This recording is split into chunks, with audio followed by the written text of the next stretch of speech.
देख रहे हैं देश का number 1 news channel news 18 India और मैं हूं आपके साथ अंकिता दुबे। न्यूज 18 इंडिया की बादशाहत लगातार कायम है। टीआरपी की रेस में आज तक काफी पीछे छूट चुका है। नमस्कार, आपके साथ मैं हूं पूजा और सबसे सटीक और भरोसेमंद खबरों के लिए देश में एक बार फिर न्यूज 18 इंडिया पर भरोसा जताया है। नमस्कार, मैं रीमा प्रसाद। न्यूज 18 इंडिया देश का नंबर 1 चैनल बना हुआ है। हम पर भरोसा करने के लिए आप सभी दर्शकों का बहुत बहुत धन्यवाद।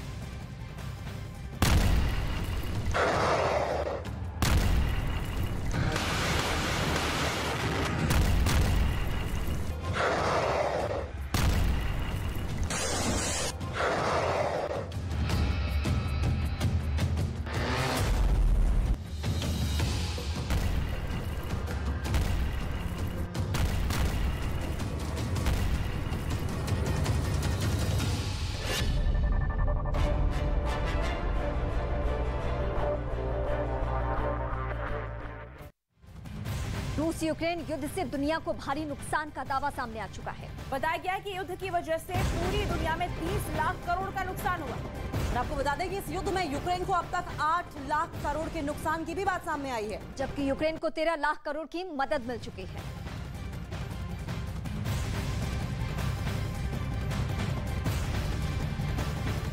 चेचन्या के लीडर कादिरोव से दुश्मनी मतलब मौत को दावत। बताया जा रहा है कि स्वीडन के एक ब्लॉगर को कादिरोव की आलोचना महंगी पड़ी है। जी हाँ, कादिरोव की आलोचना करने वाले शख्स की अगर बात की जाए तो ब्लॉगर की गोली मारकर उसने हत्या कर दी थी।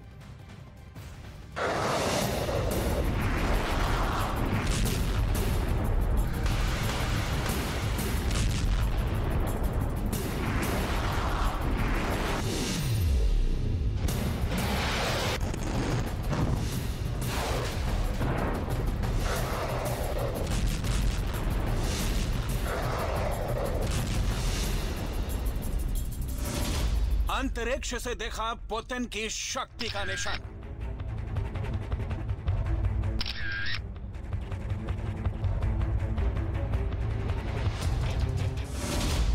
सैटेलाइट ने कैद की पुतिन की पावर की तस्वीर।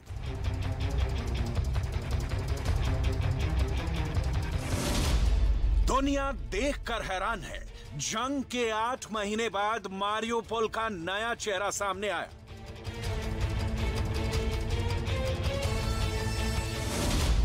आखिर 8 महीने के अंदर मारियोपोल में पुतिन ने विद्रोहियों को कैसे कुचला?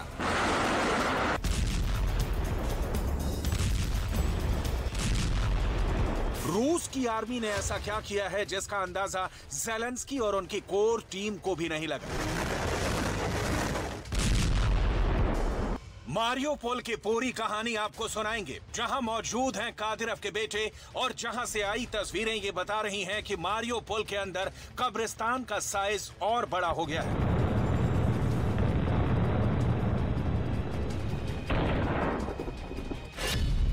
रूस और यूक्रेन के युद्ध से पूरी दुनिया में 32 लाख करोड़ का नुकसान आखिर कैसे हुआ है? कैसे दुनिया में 20 करोड़ लोग इस जंग की वजह से भूखमरी से मौत की कगार पर खड़े हो गए हैं?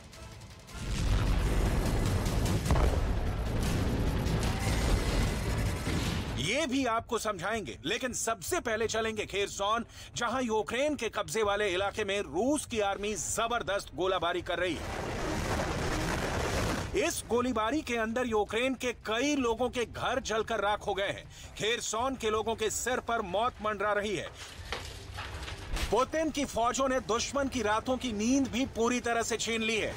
घायल नागरिक अपनी मरहम पट्टी करवाने में जुटे हैं। И потом такой хлопок, ну как удар, взрыв, и мне на постель посыпались эти осколки какие-то, ну что-то, ну упало, короче.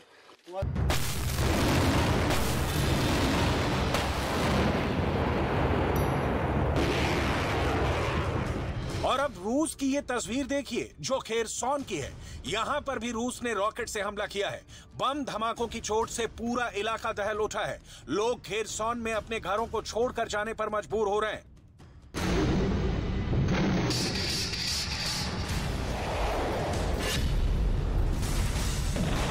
जो खेरसॉन में आज हो रहा है वही फरवरी से लेकर मई तक मारियोपोल में हुआ है। मारियोपोल में रूस और यूक्रेन के युद्ध में इतनी जबरदस्त तबाही मची है कि पूरा मारियोपोल बर्बाद हो गया।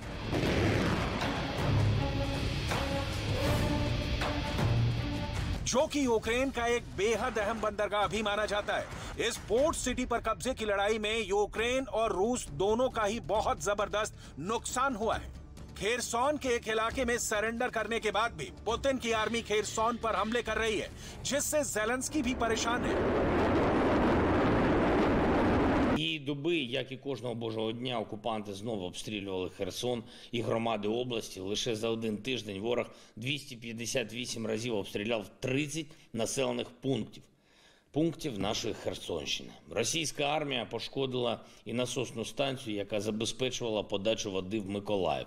Ну що про них сказати? Ось це і є справжня суть тих випадкових товаришів, які заволоділи Росією. У них після 20 років правління на значній частині їхньої ж держави така розруха, ніби там пройшла війна. А це не війна, це вони пройшли.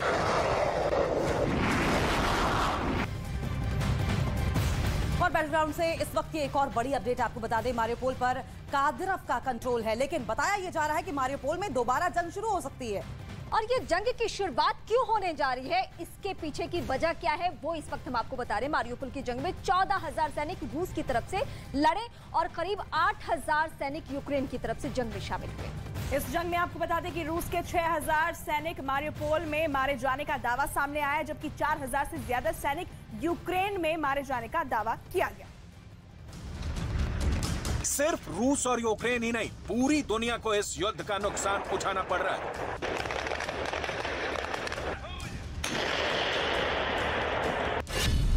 युद्ध की वजह से विश्व की अर्थव्यवस्था को अब तक $4 ट्रिलियन यानी करीब 30 लाख करोड़ का नुकसान हो चुका है। यूक्रेन के राष्ट्रपति ज़ेलेंस्की के आर्थिक सलाहकार ओलेग उतेन्स्को ने बयान दिया है कि यूक्रेन को युद्ध की वजह से करीब 8 लाख करोड़ रुपए का नुकसान हो चुका है।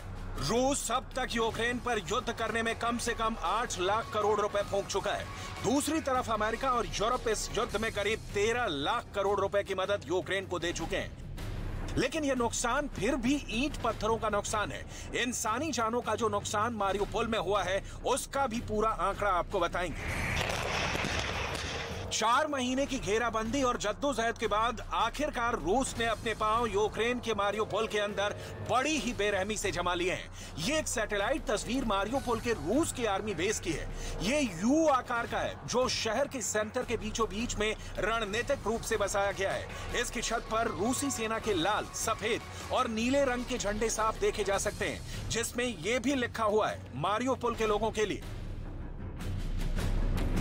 ये मारियोपोल के अंदर एक थिएटर की तस्वीर है, जो मार्च के महीने की सैटेलाइट तस्वीर में पूरी तरह से नष्ट नजर आ रहा है। लेकिन नवंबर की तस्वीरों को देखकर लगता है कि यहाँ पर पुनर्निर्माण चल रहा है और ये रिहायशी इमारतें हैं जो मार्च के महीने में एकदम बर्बाद हो चुकी थी। लेकिन अब रूस ने इन इमारतों को पूरी तरह ध्वस्त कर दिया है ताकि यहाँ पुनर्निर्माण हो सके। लेकिन सबसे खौफनाक तस्वीर कैद हुई मारियोपोल के कब्रिस्तान की। मार्च के महीने में ली गई सैटेलाइट तस्वीरों में यहाँ कब्रें कम दिखाई दे रही हैं, लेकिन नवंबर में यहां साफ नजर आ रहा है कि कई एकड़ में कब्रिस्तान का साइज बढ़ गया है। ऐसा अनुमान लगता है कि युद्ध में बड़े पैमाने पर नरसंहार हुआ है, जिसमें लोगों को कब्रों में दफनाया गया है। मारियोपोल की जंग में 14,000 सैनिक रूस की तरफ से लड़े और करीब 8,000 सैनिक यूक्रेन की तरफ से लड़े। रूस के 6,000 सैनिक मारियोपोल के जंग में मारे गए और 4,000 से ज्यादा सैनिक यूक्रेन के मारे गए। यूक्रेन के 3,900 सैनिक कैद भी कर लिए गए थे।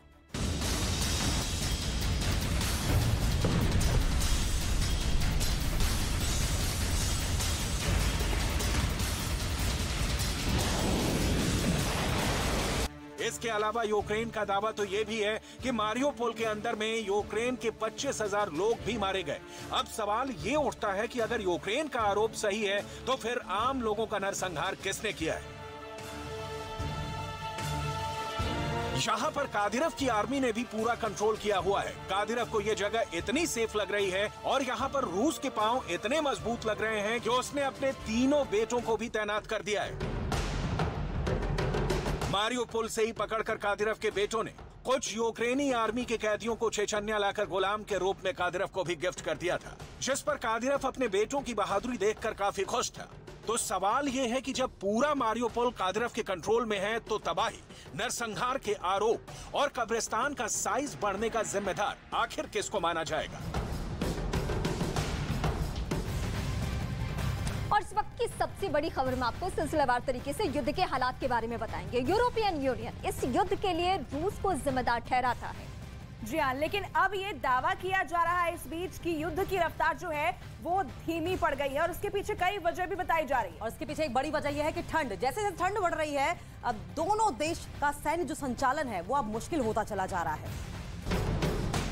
यूरोपियन यूनियन ने इस घटना को वॉर क्राइम कहा है और सीधे सीधे इसके लिए पुतिन और रूस की आर्मी को जिम्मेदार माना है।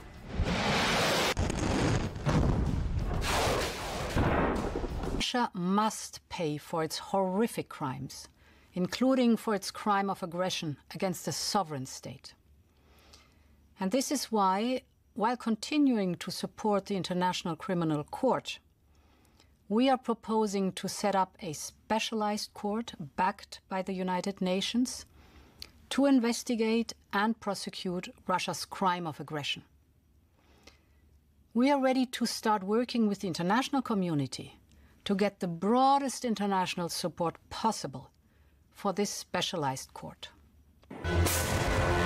इतना ही नहीं, सर्दियों में ठंड भी एक हथियार के रूप में बड़े पैमाने पर इंसानी जान की तबाही ला सकती है। सबसे बड़ी बात यह है कि ज़ेलेंस्की इस भीषण सर्दी में अपने लोगों को बिना छत के और बिना बिजली के रहते हुए देखने को मजबूर है। नाटो के महासचिव जेंस स्टोल्टेनबर्ग ने कहा है कि नाटो का गठबंधन यूक्रेन की मदद के लिए और भी कड़े कदम और सहयोग बढ़ाएगा, क्योंकि पुतिन ठंड को एक मारक हथियार की तरह उपयोग कर रहे हैं।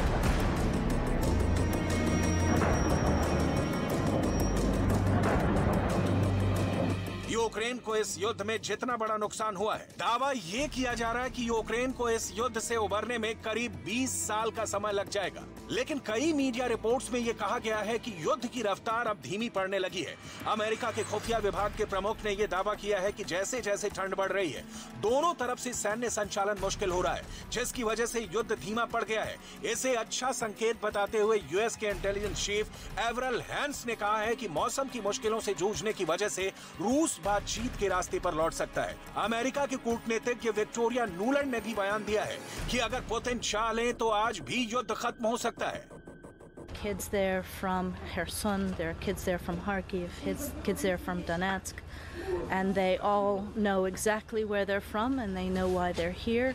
And this is psychological support for them at an absolutely crucial time, and we're proud to support them. President Putin knows best. This war could stop today if he chose to stop it and withdrew his forces, and then negotiations can begin.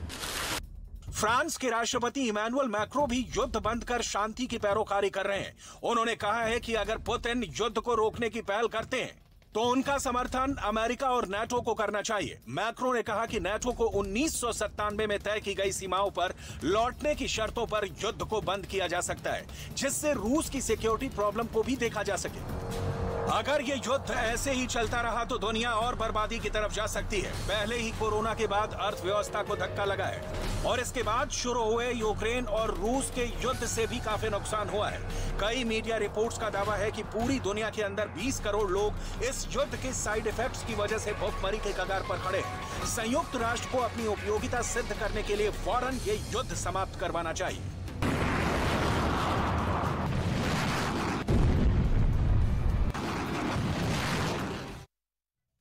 और अब हम आपको दिखाते हैं महायुद्ध की 10 बड़ी खबरें।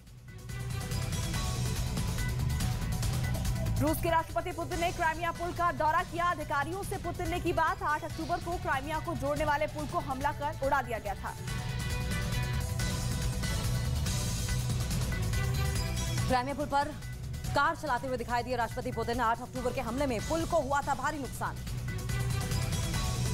अमेरिकी अधिकारियों ने बड़ा दावा किया है। मार्स रॉकेट लॉन्चर में बदलाव किए गए हैं। कम दूरी के रॉकेट लॉन्चर यूक्रेन को दिए गए। यूक्रेन युद्ध पर संयुक्त राष्ट्र ने बड़ा दावा किया है। 17,000 से ज्यादा लोग युद्ध की चपेट में आए हैं। यूक्रेन के 6,000 से ज्यादा लोग मारे जा चुके हैं, जबकि 10,000 से ज्यादा जख्मी हैं। यूक्रेन युद्ध पर रूस ने बड़ा दावा किया है। ड्रोन हमले में 3 लोगों की मौत हो गई है। रूसी दावे पर अब तक यूक्रेन ने कुछ नहीं कहा। यूक्रेन के राष्ट्रपति ज़ेलेंस्की ने बड़ा दावा किया है। रूस पर मिसाइल हमले का आरोप लगाया है। मिसाइल हमले में 4 लोगों की मौत का दावा। यूक्रेन के राष्ट्रपति ज़ेलेंस्की ने बड़ा दावा किया है। रूस के मिसाइल को मार गिराने का दावा किया गया। रूस के एयरबेस पर हमला हुआ है। धमाके में 3 लोगों की मौत हो गई है और 6 से ज्यादा लोगों के घायल होने की खबर है। रूस पर फ्रांस के राष्ट्रपति का बयान सामने आया। मैक्रो ने रूस की सुरक्षा की गारंटी देने की मांग की है। वहीं यूक्रेन रूस को आतंकी देश बता चुका है। रूस यूक्रेन युद्ध से दुनिया को भारी नुकसान हुआ है। दुनिया को 30 लाख करोड़ का नुकसान हुआ है। यूक्रेन को अब तक 8 लाख करोड़ का नुकसान हुआ, जबकि यूक्रेन को 13 लाख करोड़ की मदद मिली है।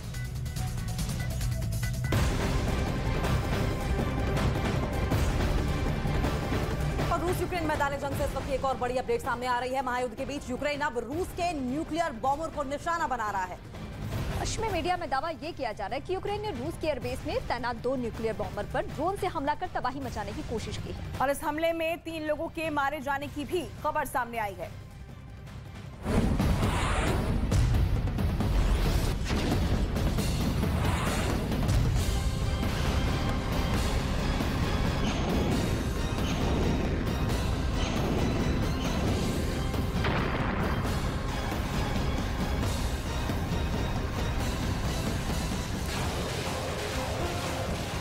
घर में घुसकर तबाही मचाना किसे कहते हैं?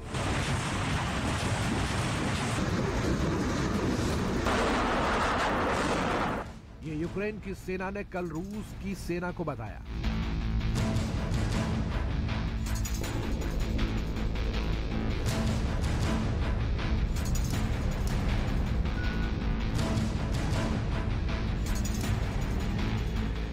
जब रात के अंधेरे में यूक्रेन के घातक ड्रोन रूस के युद्ध क्षेत्र में घुसे और तबाही मचाकर पुतिन के माथे पर शिकन लादी। तबाही भी ऐसी कि रूस के परमाणु हथियार ले जाने वाले 2 घातक जंगी जहाजों को इस बार निशाना बना लिया। पश्चिमी मीडिया में दावा किया जा रहा है कि यूक्रेन ने रूस के 2 एयरबेस पर आत्मघाती ड्रोन से हमला किया। एयरबेस पर हुए हमले में 3 लोगों के मारे जाने की खबर है। वहीं न्यूक्लियर बॉम्बर को भी नुकसान पहुंचाया है।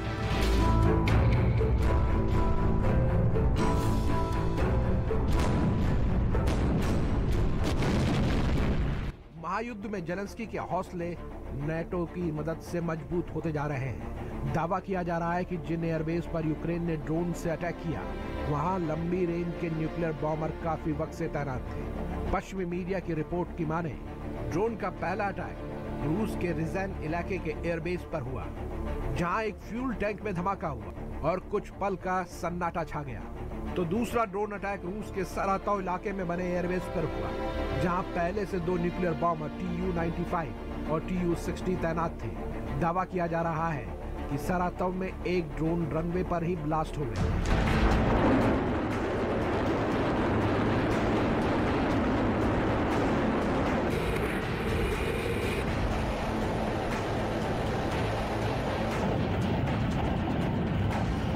हमला इतना घातक था कि आसमान में धुएं का काला गुबार छा गया।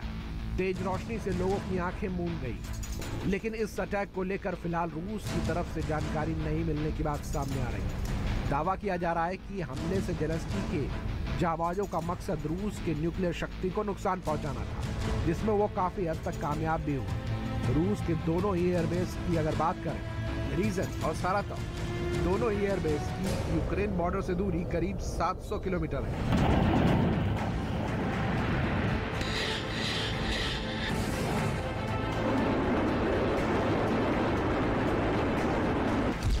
पश्चिमी मीडिया की खबरों की माने तो ड्रोन अटैक में Tu-95 और Tu-60 न्यूक्लियर बॉम्बर का कुछ हिस्सा नष्ट हो गया है। रूस के ये दोनों ही बॉम्बर पुतिन की शक्ति कहे जाते हैं।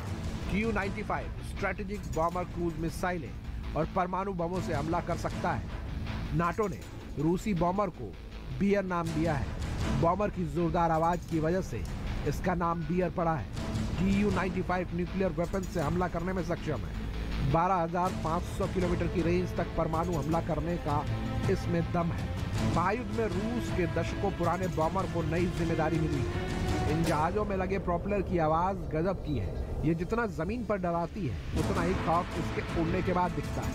इसके प्रोपेलर की आवाज हजारों मीटर की ऊंचाई से बहुत साफ सुनाई देती है। रूस के पास ऐसे 50 से भी ज्यादा बॉम्बर हैं जिनके दम पर वो दुनिया में अपना दबदबा कायम किए हुए हैं।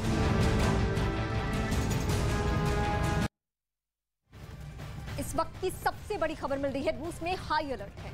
रूस के एक हवाई अड्डे पर जबरदस्त हमला हुआ है और इस हमले में रूस के 2 फाइटर जेट्स को नुकसान पहुंचने की भी बात सामने आ रही है। जहां ये हमले हुए और यूक्रेन की सीमा से 500 किलोमीटर ये दूर है।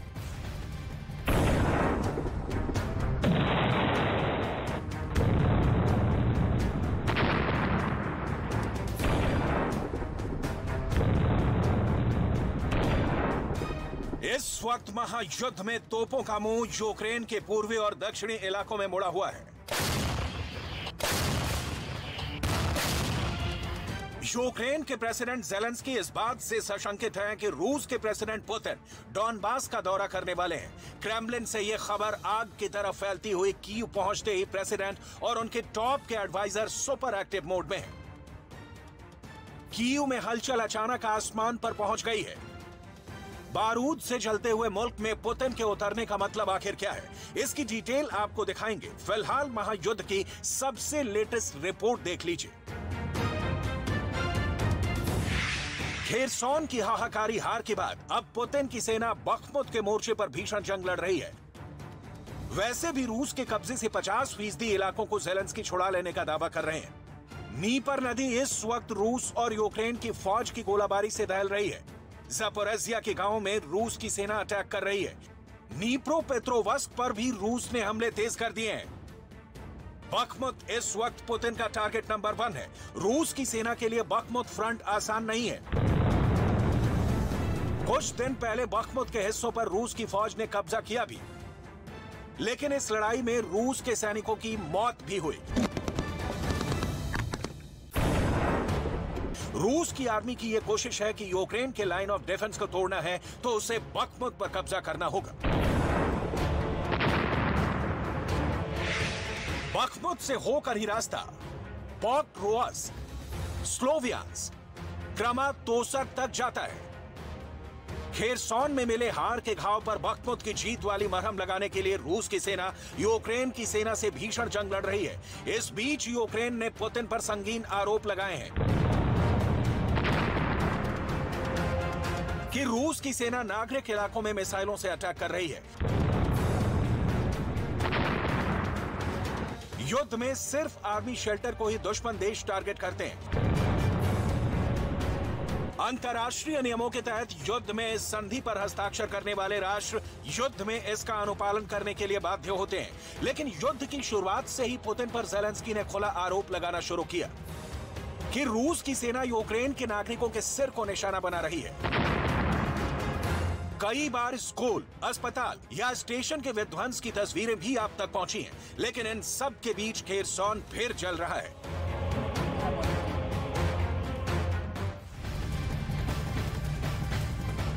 और खेरसॉन में मिली करारी हार के बाद अब पुतिन की सेना बख्मुत के मोर्चे पर भीषण जंग लड़ती हुई दिखाई दे रही है और यहां पर ये लड़ाई और भी ज्यादा तेज होती हुई दिखाई दे रही है। और वैसे भी आपको बता दें कि रूस के कब्जे से 50% इलाकों को ज़ेलेंस्की छुड़ा लेने का बड़ा दावा कर रहे हैं। और उधर इस इलाके में रूस के हमले तेज करने का दावा भी सामने आ चुका है और बताया जा रहा है पूरे युद्ध को लेकर ये कि ये हमले उस वक्त किए गए हैं जब पुतिन ने खुद डॉनबास जाने का ऐलान कर दिया।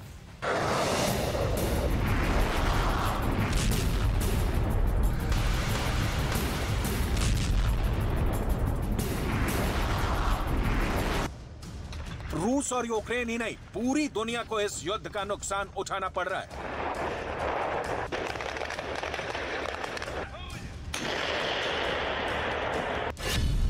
युद्ध की वजह से विश्व की अर्थव्यवस्था को अब तक $4 ट्रिलियन यानी करीब 30 लाख करोड़ का नुकसान हो चुका है। यूक्रेन के राष्ट्रपति ज़ेलेंस्की के आर्थिक सलाहकार ओलेग उतेन्स्को ने बयान दिया है कि यूक्रेन को युद्ध की वजह से करीब 8 लाख करोड़ रुपए का नुकसान हो चुका है। रूस अब तक यूक्रेन पर युद्ध करने में कम से कम 8 लाख करोड़ रुपए फूंक चुका है। दूसरी तरफ अमेरिका और यूरोप इस युद्ध में करीब 13 लाख करोड़ रुपए की मदद यूक्रेन को दे चुके हैं। लेकिन यह नुकसान फिर भी ईंट पत्थरों का नुकसान है। इंसानी जानों का जो नुकसान मारियोपोल में हुआ है, उसका भी पूरा आंकड़ा आपको बताएंगे।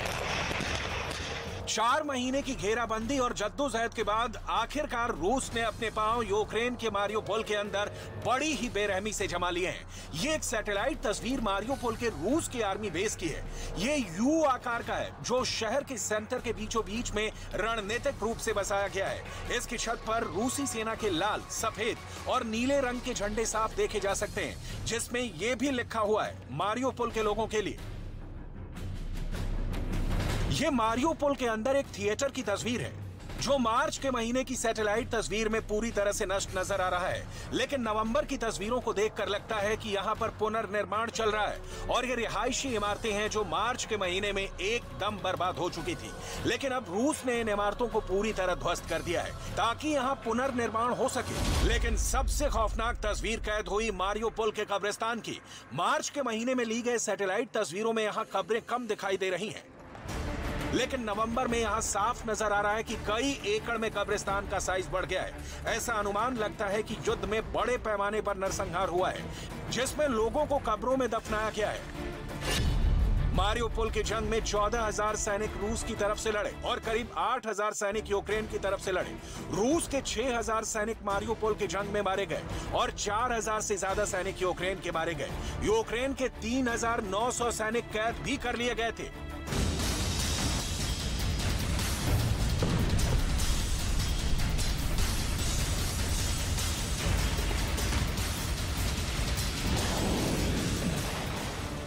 इसके अलावा यूक्रेन का दावा तो यह भी है कि मारियोपोल के अंदर में यूक्रेन के 25,000 लोग भी मारे गए। अब सवाल ये उठता है कि अगर यूक्रेन का आरोप सही है तो फिर आम लोगों का नरसंहार किसने किया है? यहाँ पर कादिरव की आर्मी ने भी पूरा कंट्रोल किया हुआ है। कादिरव को यह जगह इतनी सेफ लग रही है और यहाँ पर रूस के पांव इतने मजबूत लग रहे हैं कि उसने अपने तीनों बेटों को भी तैनात कर दिया है। मारियोपोल से ही पकड़कर कादिरव के बेटों ने कुछ यूक्रेनी आर्मी के कैदियों को चेचन्या लाकर गुलाम के रूप में कादिरव को भी गिफ्ट कर दिया था, जिस पर कादिरव अपने बेटों की बहादुरी देखकर काफी खुश था। तो सवाल यह है कि जब पूरा मारियोपोल कादिरव के कंट्रोल में है तो तबाही, नरसंहार के आरोप और कब्रिस्तान का साइज बढ़ने का जिम्मेदार आखिर किसको माना जाएगा?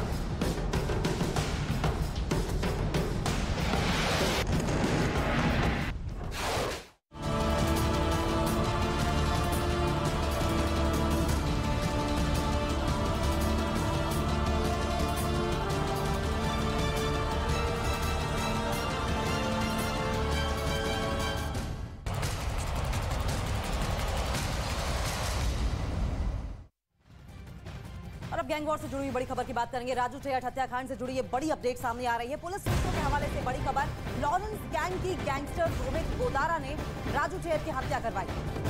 पुलिस सूत्रों की माने तो गैंगस्टर राजू ठेहट की हत्या की साजिश लॉरेंस गैंग के गैंगस्टर रोहित गोदारा ने ही रची थी। रोहित गोदारा ने ही शूटर्स को हथियार उपलब्ध कराए थे। रोहित गोदारा एक शूटर मनीष जाट से लगातार संपर्क में था। और आपको बता दें कि मनीष जाट के जरिए ही शूट आउट